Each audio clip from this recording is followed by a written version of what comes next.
Hola chicos, hola chicas, padres y madres del Colegio Nuestra Señora de la Paz de Villarta.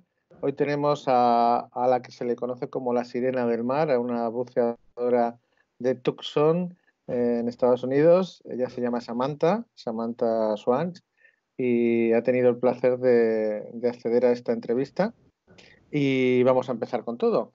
Hi Samantha, hello, how are you? Hello, great. Thank you. How are you? Fine, fine. Uh, Hello, everyone. First of all, I want to say thank you for giving us the opportunity of meeting you and learning us now how you have become a great diver and photographer. Well, I started when I started diving when I was 15. So Yeah. when I was young, and I got into photography about 2010. So about 10 Okay. years is when Perfect. I started photo. I start all the questions. Ready? Are you ready? Yes, ready.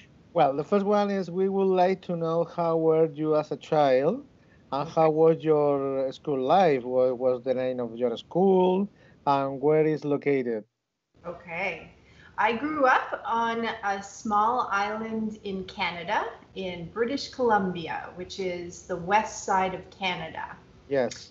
And it was a little island that the school it was called St. Michael's University School. Yes. And it was a good school. When I was a kid, I really loved adventure. And Yeah. that has never changed. So I was always looking for something interesting to do or see. I was very curious about the world. Yeah. You are Canadian also. Yes, I'm a Canadian. Yeah. Yes. So Vancouver is a very green. Yeah. It's a rainforest, Yes. but I know. no monkeys. Yeah, perfect. Uh, when you was a student, were you a shy student or were you a little active, move? Yes, I was definitely an active kid. So I liked sports. Yeah. I was very curious about different things, but I like to learn a lot on my own. So I read a lot of books. If there was a subject that I was interested in, then I would pursue it. You know, I would find out as much as I could about it. Very curious, you, huh? Yeah, It's perfect for a child. yeah. Uh, what was your favorite subject in the school?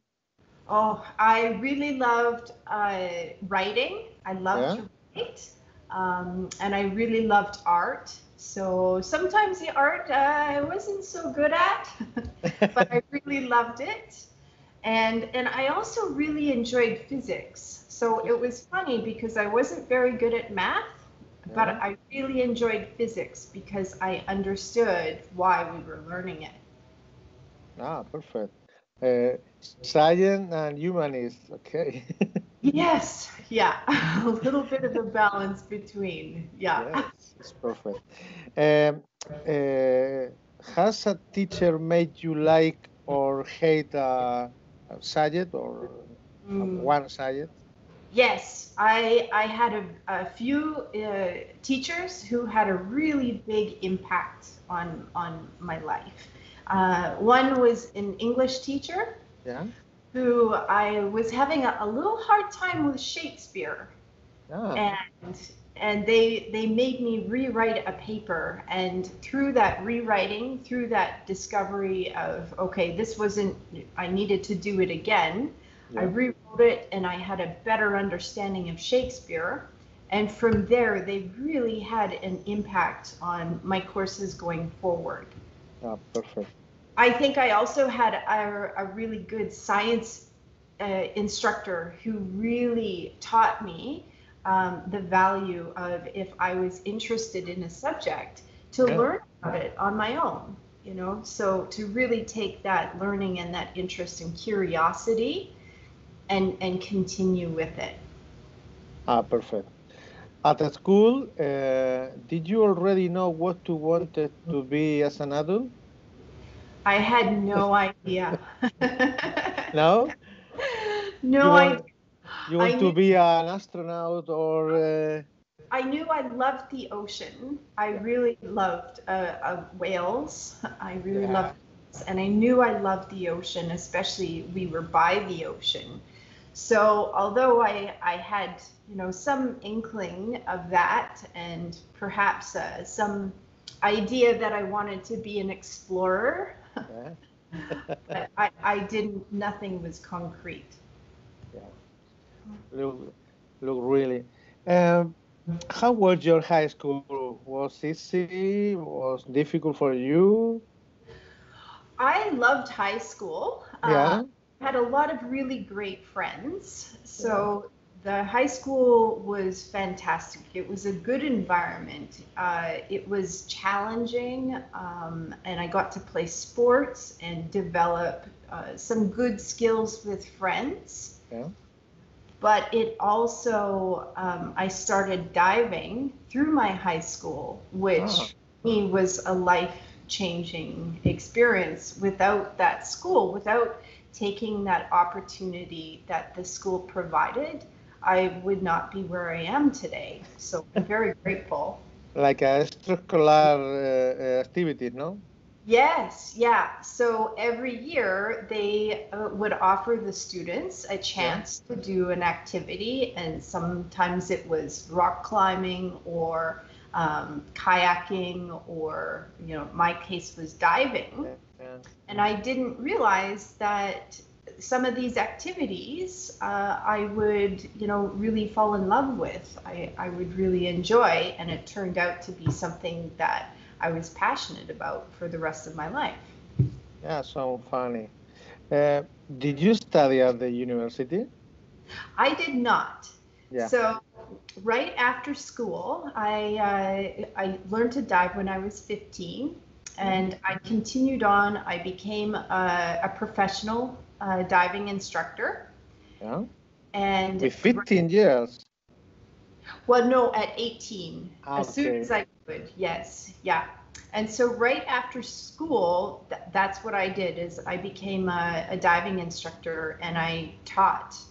And I dived. I started to get into deep diving. So I was the first Canadian woman to Yeah. dive to 100 meters. The So that took, first. yeah. So, Wow. so yes, I took a lot of time in kind of exploring that. Yeah. Wow. Incredible. When did you decide to dedicate to the photography? The photography I got into by accident, really. Yeah. I've been, my family is a family of artists. My mother is a painter, and the whole family along the line are artists. So I had always done sculpture, and I accidentally got into photography by picking up a camera and starting to photograph, and I realized that I really love photography. It's much faster to take a photograph than it is to chisel stone. Always with your camera, no? All Yeah, the trick, all the exactly. trick with your camera. Ah, photo, oh, photo. Yeah. All the time, proof another thing of you, no? Yeah. So I started taking photographs of my home, of areas around Vancouver and Vancouver Island, the seascapes. And then I started exhibiting my work in galleries a couple of years later. And then I started kind of combining the love of the ocean and the love of photography a few years later. Yes, it's incredible. Your favorite aquatic animal is the shark, really, or not? Yes. Yeah. Yes. Why? I love the sharks. So the thing about sharks is that all of their senses are super powered. So they're like the action stars of the ocean. So all of their senses, from their smell to their sight to the different pores that they have on their body, just make them very, very, very athletic and perfect hunters. So I find them very interesting. The other thing is about them is that they have such a bad reputation. Yeah. And people are afraid of them. But, through my experience with them, we can be in the water safely with them. They don't see us as food, and they really need our help in protecting them. Okay. You tell, well, I don't know.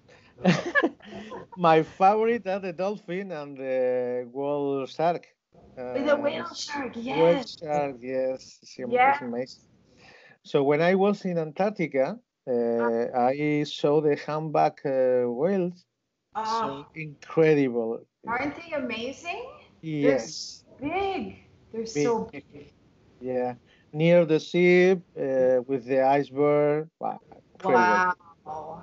That must have been an incredible. Were you in the water with them? No, in in a zodiac near in a, Zodiac. Okay. but very Amazing. amazing, Yeah. incredible. Yes. Have you dived in Antarctica or Arctic? I haven't. I would love to. That is definitely one of my dreams. I have done ice diving, but in Canada. So Canada, we were below about 5 feet of ice, but not like the Arctic. The Arctic is such a dream. Yeah. Such a dream. The marine life there, the seals, the humpback whales, even the krill, and it is such an important area ecologically. Yes. Yeah. Come with us on expedition. Yes. Yes, perfect. We need a photograph and Absolutely. Sign me up. Perfect, perfect. What's the most beautiful or incredible place you have dived? Oh man. Well, the Sea of Cortez, I think. Yes. Gulf of California, yes, in Yeah. Baja. That is such an incredible location because it has everything from the smallest plankton all the way up to the blue whale. Everything comes there. Clear. Yeah, beautiful clear water in some areas towards the middle because you have plankton.